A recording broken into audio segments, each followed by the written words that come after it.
Hi everybody, this is Maninder Singh. Welcome to my channel. आज की जो हमारी वीडियो होगी वो क्लास 10th की मैथ्स की रिवीजन होगी। तो जितने भी हमारे पास अपकमिंग सेशंस बचे हैं क्लास 10th के बोर्ड के एग्ज़ाम्स के लिए, उतने दिन मैं आपको कुछ इंपॉर्टेंट क्वेश्चंस रिवाइज कराऊंगा जो एग्ज़ाम के लिए काफ़ी इंपॉर्टेंट होंगे। तो इन क्वेश्चंस को बिल्कुल भी मिस मत करना, क्योंकि आपको भी पता है कि मैथ्स का एग्ज़ाम लेंथी होता है, क्वेश्चंस ट्रिकी भी होते हैं और जिसमें आपको स्पीड भी मेंटेन करके रखनी है। तो इन सारी चीज़ों पे आपको फोकस करना पड़ेगा। तो जिसके लिए आपको क्या करनी है, मैथ्स की रिटन में प्रैक्टिस। तो होपफुली कोशिश करूँगा कि जितने भी क्वेश्चंस मैं आपको रिवाइज कराऊंगा इन डेज के अंदर, इन सेशंस के अंदर, ऑलमोस्ट उसी में से आपकी काफ़ी टाइप सिमिलर टाइप्स आपको मिल सकती है। मैं ये नहीं कहूँगा कि सेम मिल जाए, कभी कभी सेम भी मिल जाते हैं, क्योंकि मैथ्स में देखो डिजिट सेम हो सकती है, कई बार डिजिट चेंज भी हो सकती है। तो इसलिए अपने कंसेप्ट पे मेन फोकस करना, अपने कंसेप्ट स्ट्रॉन्ग रखना। आप उन कंसेप्ट्स को अगर आप यूज करोगे तो आप कोई भी क्वेश्चन इजीली अटेम्प्ट कर सकते हो। तो चलो स्टार्ट करते हैं हम आज की इस वीडियो के अंदर कुछ क्वेश्चंस।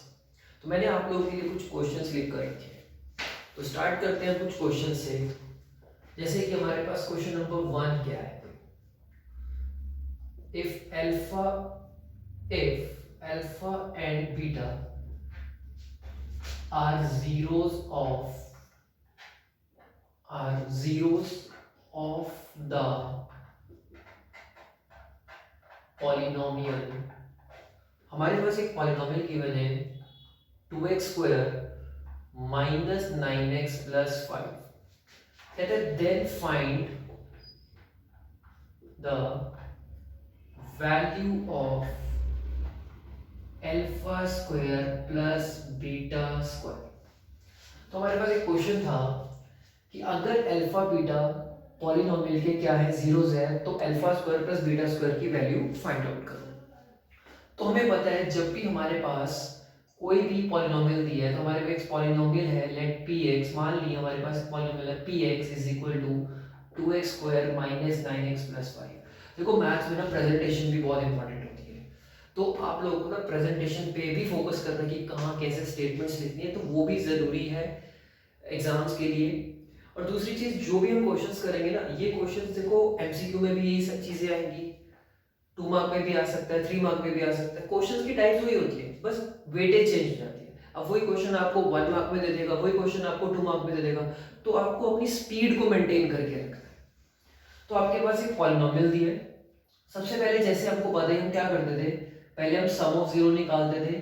सम ऑफ जीरो का फॉर्मूला होता था minus b by a, and product of zero का फॉर्मूला होता था सी बाई ए। एक चीज का याद रखना, ये हमारे सिंबल्स है, एक्चुअली में हम लिखते हैं minus coefficient coefficient of x upon coefficient of x square. और सी बाय का मतलब क्या होता है, कांस्टेंट टर्म। कांस्टेंट मतलब ये 5 जिसके साथ कोई वेरिएबल नहीं है, constant term divided by coefficient of x square. कोशिश करना एग्जाम्स में ना ये पूरे पूरे फॉर्मूले लिखना, शॉर्ट में v बाय सी बाय मत लिखना। क्या पता आपके मार्क्स कट जाए, क्योंकि बोर्ड कहता है और कई टीचर्स के अकॉर्डिंग भी फॉर्मूलेस को पूरा लिखना कंपलसरी होता है, इसलिए कोशिश करना ये फॉर्मूलेस पूरे लिखना। जैसे कि माइनस बी बाई बी क्या है हमारा एक्स का कोएफिशिएंट, जो हमारा किस में है, माइनस में, और फॉर्मूला भी माइनस में था, तो ये माइनस माइनस क्या हो जाएगा प्लस, और एक्स स्क्वायर का कोएफिशिएंट क्या है 2। तो हमारे पास अल्फा प्लस बीटा की वैल्यू क्या आ गई 2। Now alpha beta sum of product of zero which is C by A. C क्या है हमारा 5 और ए क्या है हमारे पास 2, तो ये हमारे पास कितना आ गया 5 बाय 2। तो sum of zero product of zero निकालने के बाद एक चीज का ध्यान रखना, जो हमने वैल्यू निकालनी, हमने alpha square plus beta square की वैल्यू निकालनी है, स्क्वायर है।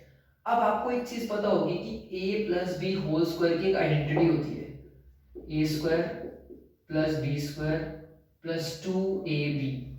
अब हमें कभी भी ऐसा कोई क्वेश्चन आ जाए ना जहाँ पे alpha square plus beta square की वैल्यू निकालनी है, वहां पे ना आपको A square plus B square use करना है। अब मुझे alpha square plus beta square इसकी वैल्यू निकालनी है, तो जो 2 अल्फा बीटा प्लस है वो इधर जाके माइनस हो जाएगा, तो alpha plus beta whole square minus 2 alpha beta is equal to alpha square plus beta square.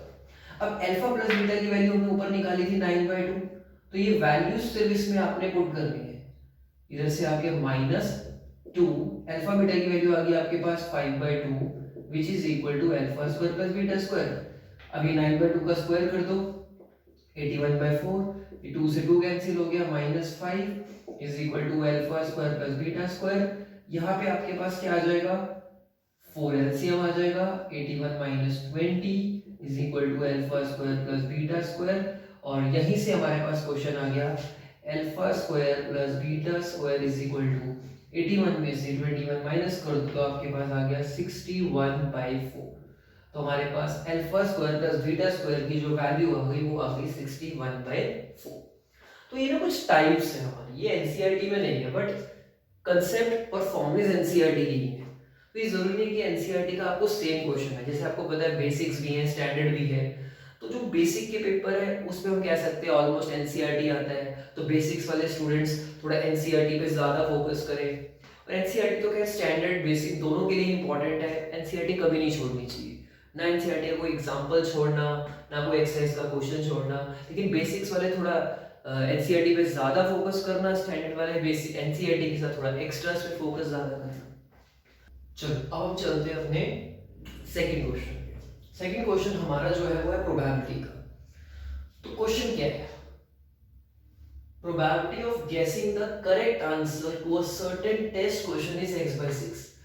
हमें करेक्ट आंसर की प्रोबेबिलिटी गिवन है which is x/6 and if the probability of not guessing the correct answer और not guessing the correct answer की भी probability given है, correct answer की probability x/6 है और नॉट गेसिंग द करेक्ट आंसर की जो प्रोबेबिलिटी है वो 2/3 है। हमें x की वैल्यू फाइंड करनी है। हमें पता ही है कि दो इवेंट्स की प्रोबेबिलिटी का जो सम होता है वो 1 होता है। अगर हमें दोनों में से correct E for correct not E यहाँ पर जो है ये हमारा नॉट करेक्ट है, तो करेक्ट आंसर की प्रोबेबिलिटी x/6 है, नॉट करेक्ट की 2/3 है। यहां से एलसीएम लेंगे 6 आएगा, तो ये आ गया आपका x प्लस 3 के टेबल में 6 2 4 इज इक्वल टू 1, x प्लस 4 इज इक्वल टू 6 इधर जाके मल्टीप्लाई हो जाएगा, तो x की वैल्यू 6 माइनस 4, x की वैल्यू कितनी आ गई आपके पास 2। एक्चुअली ऐसे क्वेश्चंस ना एमसीक्यू में ज्यादा आते हैं, यही क्वेश्चन आपको एमसीक्यू में भी पूछ सकता है, मोस्टली एमसीक्यू में ऐसे क्वेश्चंस आते हैं। तो को आपको ना कंसेप्चुअल बेस्ड क्वेश्चंस पे जाना है। फॉर्मूला वही है, हमें पता था दोनों की इवेंट का सम 1 होता है, हमें दोनों की इवेंट की प्रोबेबिलिटी गिवन थी, दोनों का सम 1 इक्वेट किया, सॉल्व किया और x की वैल्यू हमारे सामने आ गई। तो ये था हमारा क्वेश्चन नंबर 2। नाउ अब हम चलते हैं अपने क्वेश्चन नंबर 3। तो देखो हमारा क्वेश्चन नंबर 3 कौन से चैप्टर से रिलेटेड है। हमारे पास एक चैप्टर है एरिया रिलेटेड टू सर्कल, जिसमें हमारे पास एनसीईआरटी में सिर्फ एक ही एक्सरसाइज है, वो जरूर करो। उसके अलावा जो इसमें जो 1 मार्कर क्वेश्चंस आते हैं, जो 2 मार्कर क्वेश्चंस आते हैं, वो किस टाइप के क्वेश्चंस आते हैं चलो हम करते हैं। क्वेश्चन है find the perimeter of a sector of a circle whose central angle is 90 and radius 7 centimetre. देखो आपको एक चीज पता है, अगर मैं आपको इसकी फिगर बनाऊं तो ये हमारा एक सेक्टर होता है, और पेरीमीटर किसी भी फिगर का निकालना तो हम क्या करते हैं सम ऑफ ऑल साइड। ये हमारा क्या होता है एक्चुअली में रेडियस, ये भी हमारे पास रेडियस, और ये जो आपको पार्ट नजर आ रहा है कर्व वाला पार्ट, ये हमारा होता है लेंथ ऑफ आर्क। तो इस क्वेश्चन में हमें इन तीनों साइड को अगर हम ऐड कर दें, दोनों रेडियस और लेंथ को, तो हमारे पास पेरीमीटर ऑफ सेक्टर आ जाएगा। तो इसका मतलब ये हो गया, हम ऐसे करते हैं, ये मैं आपको यहाँ लिख के बताता हूँ, पेरीमीटर ऑफ सेक्टर का अगर मैं आपसे ये बोलूँ फॉर्मूला क्या होगा, 2 आर्क और एक लेंथ, मतलब लेंथ ऑफ आर्क और आर प्लस आर 2 आर दोनों को ऐड कर दो तो पेरीमीटर आ जाएगा। हमें रेडियस तो पता है बट हमें लेंथ ऑफ आर्क नहीं पता, तो मींस पहले इस क्वेश्चन में हमें लेंथ ऑफ आर्क निकालनी पड़ेगी, और हमने लेंथ ऑफ आर्क का एक फॉर्मूला पढ़ा हुआ है, वो याद होगा आप सबको फटाफट से, θ/360 × 2/r। तो थीटा हमारा एक एंगल है जो हमें दिया हुआ है 90 डिग्री अपॉन 360 × 2, पाई की वैल्यू आपको सबको पता है 22/7, रेडियस हमें क्वेश्चन में दिया हुआ था 7, ये 7 से 7 कैंसिल, 9 9 4 जा 36, 2 1 जा 2 और ये आ गया 11। तो आपके पास जो लेंथ ऑफ आर्क आ गई वो आ गई 11 सेंटीमीटर। अब हम इस लेंथ ऑफ आर्क को इस पेरीमीटर के फॉर्मूले में डाल देते हैं, प्लस 2, रेडियस हमारे पास कितना था 7, तो 11 प्लस 2 7 जा 14 which is equal to 25 centimeter. तो हमारा जो पेरीमीटर ऑफ सेक्टर हो गया वो हो गया 25 सेंटीमीटर। मतलब इस टाइप के जो कंसेप्चुअल बेस्ड क्वेश्चंस कह लो या थोड़े से ट्रिकी करके देने हैं जो बोर्ड्स ने, वो इस टाइप के ट्रिकी करके क्वेश्चंस दे सकता है। बस आपको ये सोचना है क्या चीज आपके पास नहीं है, आप उसका फॉर्मूला यूज करके पहले उसको कैलकुलेट करो, फिर उसकी वैल्यू इसमें पुट कर दो। तो पेरीमीटर मतलब सेक्टर का पेरीमीटर, मतलब याद रखो सेक्टर के पेरीमीटर का फॉर्मूला हो गया L प्लस 2R। इस फॉर्मूले को यूज करके हम सेक्टर का पेरीमीटर कैलकुलेट कर सकते हैं। चलो अब हम स्टार्ट करते हैं अपना अगला क्वेश्चन। हमारा अगला क्वेश्चन भी एरिया रिलेटेड टू सर्कल का, ये भी कुछ डिफरेंट क्वेश्चन है। चलो देखो कैसे करें। क्वेश्चन लिखा है area of sector of a circle, circle के सेक्टर का जो एरिया है 7/20 है, किसका, एरिया ऑफ द सर्कल का। अब हमें बताना है जो हमारा एंगल होगा, जो हमारा सेंटर एंगल होगा वो कितना होगा। तो क्वेश्चन में सेक्टर का एरिया सर्कल के एरिया के 7/20 टाइम्स है। तो हम लोगों को एक चीज पता है, एरिया ऑफ सर्कल का फॉर्मूला सबको पता है क्या होता है, फटाफट से रिवाइज करो, पाई आर स्क्वायर। और एरिया ऑफ सेक्टर का formula θ/360 into pi r square. देखो एरिया का फॉर्मूला होता है पाई आर स्क्वायर और लेंथ ऑफ आर्क में 2 पाई आर आ जाता है, क्योंकि लेंथ ऑफ आर्क मतलब सर्कमफ्रेंस की बात होती है। अब अकॉर्डिंग टू क्वेश्चन उसने बोला जो सेक्टर का एरिया था means θ/360 into pi r square, वो 7/20 टाइम्स हो जाएगा किसका, एरिया ऑफ सर्कल का। अब ये जो पाई आर स्क्वायर है जो इधर जाएगा तो पाई आर स्क्वायर से पाई आर स्क्वायर आपका कैंसिल हो जाएगा। तो θ/360 इज इक्वल टू 7/20।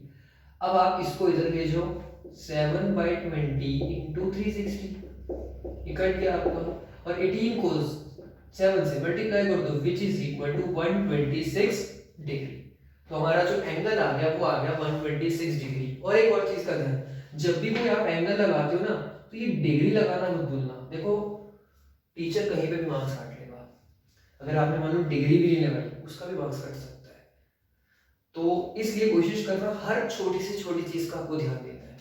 तो थीटा कितना आ गया हमारा 126 डिग्री। तो ये था हमारा एरिया रिलेटेड टू का अगला क्वेश्चन। चलो हमारा जो नेक्स्ट क्वेश्चन है, question number 5, again area related to circles का है। अब आप भी कहोगे सर एरियाज के करवा दो, क्योंकि एरियाज के कुछ क्वेश्चंस हैं इंपॉर्टेंट है, तो पहले इनको कवर करना जरूरी है। हम और भी चैप्टर्स के भी करेंगे। तो area of sector of a circle of radius, अब सेक्टर का जो एरिया है, जिस सर्कल का जो रेडियस है वो कहते हैं 12 है, और उस सेक्टर का जो एरिया है ना वो 60 पाई सेंटीमीटर स्क्वायर है। हमें एरिया दिया हुआ है 60 पाई, पाई में दिया हुआ है, और उसका रेडियस दिया हुआ है 12। अगेन हमें एंगल निकालना है। तो हमें पता है कि भी एरिया ऑफ सेक्टर का जो फॉर्मूला होता है again θ/360 into pi r square होता है, राइट। तो थीटा क्या है, एंगल जो हमें निकालना है, 360 मल्टीप्लाई। अच्छा ऐसे क्वेश्चंस में जब क्वेश्चन पाई की टर्म में दे रखा हो ना तो पाई की वैल्यू आपको नहीं पुट करनी चाहिए, क्योंकि दोनों साइड से ना क्या होता है पाई और पाई कैंसिल हो जाता है। तो एरिया ऑफ सेक्टर दिया हुआ था 60 पाई, यहाँ से रेडियस हमें दिया हुआ था 12 स्क्वायर मतलब 12 इंटू 12। तो ये पाई इधर जाके कैंसिल हो जाएगा। तो 60 इज इक्वल टू θ/360 इंटू, देखो इसको आप कट कर दो, 12 1 जा 30, फिर ये आपका 2 से कैंसिल हो जाएगा, 15/6, फिर ये 3 से हो जाएगा, बाय आपका आ गया 3 2 जा 6, 3 5 जा, तो आपके पास आ गया थीटा इंटू 2/5। ये 2/5 इधर जाके रेसिप्रोकल हो जाएगा, जो हो जाएगा आपका 5/2 इज इक्वल टू θ/360। ये आपका कैंसिल हो गया, जो आपके पास कितना आ गया 150, ओह सॉरी ये तो 360 तो कैंसिल हो चुका है, तो यहाँ से हमारा खाली थीटा रहेगा which is equal to theta तो ये आ गया 15 इंटू 2 150 डिग्री। तो हमारे पास थीटा की जो वैल्यू आ गई वो कितनी आ गई 150 डिग्री। बस स्टेटमेंट पढ़ते जाओ, क्या दिया हुआ है फॉर्मूले अप्लाई करते जाओ, क्वेश्चन होते चले जाएंगे। मैथ्स डिफिकल्ट नहीं होती, बस प्रैक्टिस की जरूरत है। जितनी ज़्यादा प्रैक्टिस करोगे ना उतना ज़्यादा आपके कंसेप्ट्स क्लियर होंगे। अब मैं आपको एक ही चैप्टर के डिफरेंट डिफरेंट क्वेश्चन जब करा दूंगा तो आपके माइंड में ना वो कंसेप्ट्स बैठ जाएगा, अच्छे से आपको पता लग जाएगा भाई किस टाइप के क्वेश्चंस कैसे करने, क्योंकि एनसीईआरटी तो देखो हर कोई करके आएगा। हमें एक्स्ट्रा पे हमें ऐसे क्वेश्चन पे फोकस करना है जिसमें हम लोग अटकते हैं, जिसकी वजह से हमारा जो पेपर है वो लेंथी और ट्रिकी हो जाता है। तो इन क्वेश्चंस पे हमें ज्यादा फोकस करना है। नाउ हमारा जो अगला क्वेश्चन है वो है क्वेश्चन 6 प्रोबेबिलिटी से रिलेटेड। देखो, A box contain cards number from 6 to 55। हमारे पास बॉक्स है, उस बॉक्स के अंदर 6 से लेकर 55 तक नंबर्स है। तो 6 से लेकर 6 से स्टार्ट है, मींस शुरू के 5 नंबर्स आपके पास नहीं है। तो आप सोचो शुरू के 5 नंबर नहीं है तो 6 से लेकर 55 तक आपके पास कितने नंबर हुए? काउंट करके देखो, 6 से लेकर 55 तक आपके पास जो टोटल नंबर हो जाएंगे वो हो जाएंगे 50। शुरू के 5 नंबर हटा दो, 6 से लेकर 55 तक देखोगे तो टोटल नंबर हमारे पास होते हैं 50। Card is drawn at random from the box. हमें जो प्रोबेबिलिटी निकालनी है, हमें उस कार्ड की निकालनी है जो इन नंबर्स के बीच में परफेक्ट स्क्वायर हो। हमें सिर्फ उन्हीं कार्ड्स की प्रोबेबिलिटी निकालनी है जो 6 से लेकर 55 के बीच में परफेक्ट स्क्वायर हो। अब इनके बीच में हमें देखना है कि परफेक्ट स्क्वायर नंबर कौन से होते हैं। चलो देखो, 6 के बाद अगर हम बात करें सबसे पहला परफेक्ट नंबर की हम बात करें, सपोज करो हम कहते हैं 2 2 4, बट 4 तो 6 से पहले, हमें 4 नहीं लेना, 3 3 9। तो इसका मतलब हो गया हमारा पहला परफेक्ट स्क्वायर नंबर कौन सा हुआ 9, 4 4 16, फिर 5 5 25, 6 6 36, 7 7 49, 8 8 64। 64 तो ले नहीं सकते क्योंकि वो तो 55 के बाद आ गया। इसका मतलब हमारे पास टोटल 5 परफेक्ट स्क्वायर नंबर हैं जो 6 से लेकर 55 के बीच में आते हैं। अब हमें इन 5 परफेक्ट स्क्वायर नंबर की प्रोबेबिलिटी निकालनी है। हम सबको पता है ई फॉर ई का मतलब यहाँ पे क्या है, इवेंट, जिस इवेंट की प्रोबेबिलिटी हमें निकालनी है। तो हमारे पास फॉर्मूला होता है नंबर ऑफ फेवरेबल आउटकम्स।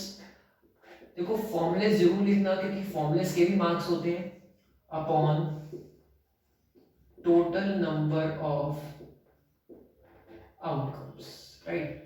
अब इवेंट क्या है यहाँ पे, इवेंट का मतलब जिस इवेंट की प्रोबेबिलिटी आपने निकाली, तो यहाँ इवेंट है हमारा परफेक्ट स्क्वायर, तो इवेंट की जगह लिख देंगे परफेक्ट स्क्वायर, परफेक्ट स्क्वायर। और उस परफेक्ट स्क्वायर के फेवरेबल कितने थे, मतलब टोटल कितने परफेक्ट स्क्वायर थे 5, और टोटल कितने थे 50। और इसको अगर हम रिड्यूस करते तो कितना आ जाएगा 1/10। तो परफेक्ट स्क्वायर की जो प्रोबेबिलिटी हो गई वो हो गई 1/10। ये इंपॉर्टेंट है कि रिड्यूस अगर हो रहा है तो रिड्यूस करके छोड़ना है। अगर आपने रिड्यूस नहीं करा तो यहाँ पे भी आपके मार्क्स कट जाएंगे। तो अगर रिड्यूस हो रहा है तो रिड्यूस भी करके छोड़ना है। तो हमारे पास परफेक्ट स्क्वायर की जो प्रोबेबिलिटी हो गई वो हो गई 1/10। तो ये था हमारा प्रोबेबिलिटी। देखो प्रोबेबिलिटी स्टैट्स ये भी हमारे 10 से 11 मार्क्स की इनकी वेटेज है। तो कोशिश करना ये जो छोटे छोटे चैप्टर है, easy, probability, stats, polynomials, real number, इन चैप्टर्स को ना अपने डेज में फटाफट से कंप्लीट करना क्योंकि ये स्कोरिंग चैप्टर्स होते हैं। तो पहले इनको फटाफट से अपने एग्जाम डेज में, जो हमें टाइम मिला है 10 डेज का काफ़ी सफिशिएंट टाइम मिला है, तो आप इनको सबसे पहले अच्छे से एनसीईआरटी के साथ और जो भी आपके असाइनमेंट्स हैं उनको अच्छे से आप रिवाइज करो, और जो क्वेश्चंस मैं आपको करा रहा हूँ आप उनको भी करो, तो आप एक अच्छा स्कोर कर सकते हैं। चलो अब हम स्टार्ट करते हैं अपना अगला क्वेश्चन जो है हमारा ट्राइंगल्स का। देखो इस क्वेश्चन के अंदर हमारे पास कुछ एक फिगर, क्वेश्चन एक ट्राइंगल है ABC। सपोज करो मैं एक ट्राइंगल बनाता हूँ आपके पास ABC, हमारे पास एक ट्राइंगल है ABC, जिसके अंदर हमें क्वेश्चन पहले से गिवन है कि जो DE है ना वो BC के पैरेलल है। If AD is equal to 2 centimeter, BD is equal to 3 centimeter and BC is equal to 7.5 centimeter, right? अब देखो हमें इस क्वेश्चन के अंदर ना ये DE फाइंड करनी है। आपको एक चीज समझा रहा हूँ, याद रखना ट्राइंगल्स में ऐसे क्वेश्चंस वही MCQs में या 1 मार्क या 2 मार्क क्वेश्चन में आते हैं। अगर आपको ट्राइंगल के बीच में जो ये दो लाइन पैरेलल दे रखी है और इन पैरेलल लाइन में से अगर कोई एक लाइन दे रखी है दूसरी निकालनी है, बात किसकी हो रही है? पैरेलल लाइंस की। अगर आपको इन दोनों में से कोई पैरेलल लाइन निकालनी है, एक पैरेलल दे रखी है और साइड्स वाली कोई साइड दे रखी है, तो याद रखना ऐसे क्वेश्चंस में सिमिलैरिटी का कंसेप्ट यूज होता है। सिमिलैरिटी का कंसेप्ट कब यूज होता है? जब बीच में जो दो लाइंस पैरेलल होती है, इनमें से कोई एक लाइन पैरेलल निकालनी हो तो सिमिलैरिटी यूज होता है।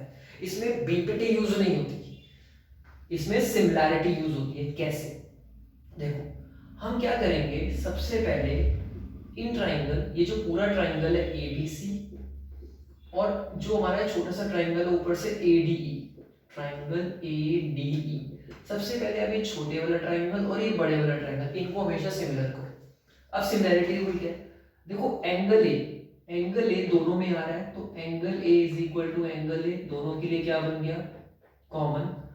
अब आपको नाइन्थ का एक कंसेप्ट पता होगा कि जब दो लाइंस पैरेलल हो और एक ट्रांसवर्सल हो तो कॉरस्पॉन्डिंग एंगल्स इक्वल होते हैं, जिन एंगल्स को हम 1 और 2 का नाम दे देते हैं फिगर के अंदर। तो यहां से एंगल 1 जो होगा वो एंगल 2 के इक्वल होगा बिकॉज ऑफ कॉरस्पॉन्डिंग एंगल्स। अब ए सिमिलैरिटी से दोनों ट्राइंगल क्या हो गए? सिमिलर। सिमिलैरिटी से हमारे दोनों ट्राइंगल क्या हो गए? सिमिलर हो गए। अब आपको पता है जब दो ट्राइंगल सिमिलर होते हैं तो उनकी जो कॉरस्पॉन्डिंग साइड्स की जो रेशियोज होती है वो प्रोपोर्शनल हो जाती है। तो बड़े वाले ट्राइंगल की अगर मैं आपसे बोलूं ए बी, बड़े वाले की ए बी होगी यहां से, तो छोटे वाले ट्राइंगल की क्या होगी? A D. और अगर मैं बड़े वाले की बी सी लूंगा यहां से, उसकी कॉरस्पॉन्डिंग साइड बी सी लूंगा, तो छोटे वाले की यहां से डी ही लूंगा। कॉरस्पॉन्डिंग लेनी है हमेशा। अब देखो ए बी क्या होगा? ए बी हो गया A D plus B D, इन दोनों को ऐड कर दो तो आपके पास ए बी आ जाएगा। तो ए बी आ जाएगा 2 + 3 5। ए डी आपके पास कितनी थी? 2। बी सी आपके पास कितनी थी? 7.5। डी आपको कैलकुलेट करनी थी। अब 7.5 को 2 से मल्टीप्लाई कर दो, 7.5 इंटू 2, इधर से इसको कर दो cross multiply, 5 into D E. अब 7.5 5 मल्टीप्लाई कर रहा है, यहाँ जाके आपका डिवाइड करेगा which is equal to D E. 7.5 into 2 15/5 is equal to D E. तो 5 से कट गया तो आपके पास आ गया 5 3 जा 15, 3 सेंटीमीटर। तो आपके पास जो डी ई आ गई वो कितनी आ गई? 3 सेंटीमीटर। तो बस इतना याद रखना, अगर बीच वाली जो पैरेलल लाइंस है उनमें से कोई लाइन निकालनी हो तो ये छोटे वाले ट्रायंगल और बड़े वाले ट्रायंगल को सिमिलर करके और साइड्स को प्रोपोर्शनल करके फिर उनके अंदर जो वैल्यूज हमें दी हुई है उन वैल्यूज को पुट करके आप जो भी वैल्यूज निकालनी है उसको इजीली कैलकुलेट कर सकते हो। तो इस टाइप के क्वेश्चंस आपने एग्जाम्स में बहुत फास्ट करने हैं। अगर ये क्वेश्चन एमसीक्यूज में है तो आपको अपनी स्पीड पे फोकस करना पड़ेगा, बहुत फास्टली करना पड़ेगा इसको, इस चीज का ध्यान रखना। नाउ हम अगले क्वेश्चन पे चलते हैं। हमारा अगला जो क्वेश्चन है वो है चैप्टर हमारा कोऑर्डिनेट ज्योमेट्री से रिलेटेड। और कोऑर्डिनेट ज्योमेट्री से रिलेटेड आपको पता ही है क्वेश्चंस आने ही आने हैं, और कोऑर्डिनेट ज्योमेट्री में काफ़ी बच्चों को प्रॉब्लम्स आती हैं और कईयों को इजी भी लगता है। चलो देखो, हमारे पास एक क्वेश्चन और ये बहुत बेसिक सा क्वेश्चन है। एक पॉइंट पी है, एक पॉइंट पी है जो एक लाइन सेगमेंट पे दो पॉइंट्स है ए और बी। ए हमारा 4, -5, बी हमारा 1, 2। तो जो ये पॉइंट पी है ना, ये इस ए बी को एक रेशो में मतलब 5:2 में डिवाइड कर रहा है, बांट रहा है उसको। और रेशियोज का मतलब हमें पता है यहाँ पे m1 m2 हमारे फॉर्मूले में क्या होती है? रेशियो। तो एक पॉइंट है P जो AB को एक 5:2 में डिवाइड कर रहा है। तो अब बताओ वो हमारे जो पॉइंट P है उस पॉइंट P के जो कोऑर्डिनेट्स होंगे मींस x, y वो क्या होंगे? तो जब भी आपको रेशियोज दे रखी हो और वो दो पॉइंट दे रखी हो जिन पॉइंट्स को वो पॉइंट गिवन रेशियो में कट कर रहा है, तो हमेशा हम क्या यूज करते हैं इन क्वेश्चंस में? सेक्शन फॉर्मूला यूज करते हैं। तो जब भी रेशियोज दे रखी हो और कोऑर्डिनेट निकालना हो और x1 x2 y1 y2 भी गिवन हो तो हमेशा सेक्शन फॉर्मूला यूज करना है। तो हमारा सेक्शन फॉर्मूला क्या होता है? m1 के साथ हमेशा x2 उल्टा 1 2 मतलब m1 into x2 plus m2 into x1 upon m1 plus m2। ऐसी y कोऑर्डिनेट के लिए क्या होता है? m1 y2 plus m2 y1 divided by m1 plus m2। Formulas याद रखो फॉर्मूलेस याद होंगे, क्वेश्चन इजी होंगे। देखो अब हम क्या करेंगे, m1 क्या है हमारे पास 5 टर्म, x2 ये x1 है, ये x2 है, ये y1 है, ये y2 है, तो x2 कितना है हमारा 1 प्लस m2 कितना था 2, x1 कितना है 4 अपॉन m1 प्लस m2 मतलब 5 प्लस 2, m1 कितना है अगेन 5, y2 कितना है y1 y2 means 2 plus m2 कितना है 2 इनटू y1 कितना है -5। बस वैल्यू ध्यान से पुट करना, बस वैल्यूज पुट करने में ही बच्चे गलतियां करते हैं। तो देखो 5 मतलब 5 प्लस 8 अपॉन 10, इधर से 10 माइनस 10 अपॉन अगेन 7, ये आपके पास आ गया 8 प्लस 5 13 अपॉन 7, 10 माइनस 10 0 अपॉन 7। तो हमारे उस p के जो कोऑर्डिनेट्स आ गए वो कितने आ गए 13 बाय कॉमा 0/7, जिस 0/7 को और हम क्या लिख सकते हैं 0/7 0 होता है, तो 13/7 कॉमा 0। हमारे फाइनली जो कोऑर्डिनेट्स आ गए वो कितने आ गए 13/7 कॉमा 0। तो ये था जब हमें रेशियोज दे रखी और कोऑर्डिनेट निकालना हो तो हम क्या इन्हें क्या बोलते हैं सेक्शन फॉर्मूला, इसे हम बोलते हैं सेक्शन फॉर्मूला। तो जो मैं आपको क्वेश्चंस करा रहा हूं ना, अगर आप ये क्वेश्चंस करने के बाद और इन चैप्टर्स की एनसीईआरटी करोगे ना आपको और इजी लगेगी। तो इन क्वेश्चंस को करने के बाद ना इन चैप्टर्स के साथ साथ एनसीईआरटी भी करना, तो आपको और ज्यादा इजी लगेगी। तो ये था हमारा अगला क्वेश्चन। होपफुली मुझे लग रहा है आपको समझ आ रहा होगा। तो अगर कोई चीज़ नहीं समझ आए तो प्लीज़ मुझे ज़रूर बताइए, मैं कोशिश करूंगा कि आपको जितना हो सके इजी से इजी वे में समझाने की। तो नाउ हमारा अगला क्वेश्चन है क्वेश्चन नंबर 9, जो हमारा चैप्टर काफ़ी इंपॉर्टेंट है सर्कल्स, उससे रिलेटेड है। तो देखो क्वेश्चन क्या है। क्वेश्चन है in the given figure tangent P A, हमारे पास एक टेंजेंट है पी ए और पी बी, ये दोनों टेंजेंट्स एक एक्सटर्नल पॉइंट से हम ड्रॉ कर रहे हैं जिसमें से PA की लेंथ आपके पास 5 सेंटीमीटर गिवन है और कह रहा है हमें AB, ये जो बीच में AB थी ना इसकी लेंथ फाइंड करनी है। देखो हम सबको पता है थ्योरम होती है कि एक्सटर्नल पॉइंट से जो भी टेंजेंट ड्रॉ करते हैं उनकी लेंथ इक्वल होती है। तो थ्योरम्स अच्छे से जरूर करना, थ्योरम्स आने के चांसेस होते हैं। एक हमारे पास ट्राइंगल्स की इंपॉर्टेंट थ्योरम है BBT और एक हमारे पास सर्कल्स की है। तो एक्सटर्नल पॉइंट P से हम जो टेंजेंट ड्रॉ करते हैं उनकी लेंथ इक्वल होती है। तो अगर ये 5 है तो ये भी हमारे पास 5 सेंटीमीटर होगी। अब ये दोनों हमारे पास आ गई और कह रहे हैं तो दोनों टेंजेंट्स है ना वो एक दूसरे पर परपेंडिकुलर है, मतलब ये दोनों एक दूसरे पर यहाँ पर 90 डिग्री फॉर्म कर रहे हैं। कहता है find the value of AB हमें क्वेश्चन में गिवन नहीं है, हमें AB को कंस्ट्रक्शन से डॉटेड लाइन से ड्रॉ करना है। तो अब देखो अगर ये 90 डिग्री है तो इसका मतलब ये जो ABP हो गया ये हमारा राइट एंगल हो गया। अब एक राइट एंगल में जब भी आपको दो साइड गिवन हो, थर्ड साइड फाइंड करते हैं तो हम एक ही चीज करते हैं पाइथागोरस थ्योरम। तो हम क्या करेंगे इन ट्राइंगल ABP इस ट्राइंगल में 90 डिग्री के सामने वाली जो लॉन्गेस्ट साइड होती है वो हमेशा आपको पता है क्या होती है hypotenuse. AB square is equal to AP square plus BP square. तो AB हमें फाइंड करनी है, AP हमारे पास 5 थी, BP भी हमारे पास 5 थी, तो AB square is equal to 25 plus 25, तो AB square is equal to 50। अब आपको क्वेश्चन यहाँ नहीं छोड़ना, स्क्वायर का मतलब ये इधर जाके रूट बनेगा, हमें 50 का स्क्वायर रूट निकालना है। तो आप इसके फैक्टर बनाओ। देखो 50 क्या होता है 10 इंटू 5 50, और 10 को आप दोबारा लिख सकते हो 2 इंटू 5, 5 का एक पेयर बन गया। आपको पता है जिसका पेयर बन जाता है वो बाहर, जिसका पेयर नहीं बनता वो रूट के अंदर। तो 5√2 सेंटीमीटर। तो हमारे पास ये जो AB की जो लेंथ आ गई वो कितनी आ गई 5 सेंटीमीटर। तो ये जो क्वेश्चन है ना ये क्वेश्चन MCQ में आ सकता है, इसलिए आपको फटाफट से फास्ट कैलकुलेट करना है और अपने क्वेश्चंस को स्पीडली खत्म करना है। चलो अब हम स्टार्ट करते हैं अपना अगला क्वेश्चन जो है हमारा क्वेश्चन नंबर 10। हमारा क्वेश्चन है in the given figure AT is tangent to a circle centered at O। जो AT है ना ये सर्कल की टेंजेंट है। तो कहता है if angle CAT is equal to 40, CAT means ये एंगल हमें जो दिया हुआ है वो 40 डिग्री दिया हुआ है। Then find the value of CBA। B A, ये जो एंगल है ये एंगल की वैल्यू फाइंड करनी है। तो ये आपको 40 डिग्री दिया हुआ है, ये वाला एंगल आपको फाइंड करना है। तो हमारे पास क्वेश्चन में जो गिवन है वो है सी ए टी 40 डिग्री दिया हुआ है, एंड टू फाइंड, जो हमें फाइंड करना है वो करना है C B A. C B A angle हमें क्या करना है, फाइंड करना है। तो देखो कैसे फाइंड करेंगे। सबसे पहले हम क्या करेंगे, एंगल ए सी बी आपका 90 होगा। क्यों, हम 9th में थ्योरम पढ़ते थे कि हमारा एक डायमीटर है, तो angle in a semi circle is a right angle, क्योंकि अगर ये डायमीटर है तो उसके सामने वाला जो एंगल बनेगा वो 90 डिग्री होगा। 9th में एक प्रॉपर्टी होती थी, वो होती थी angle in a semi circle is a right angle.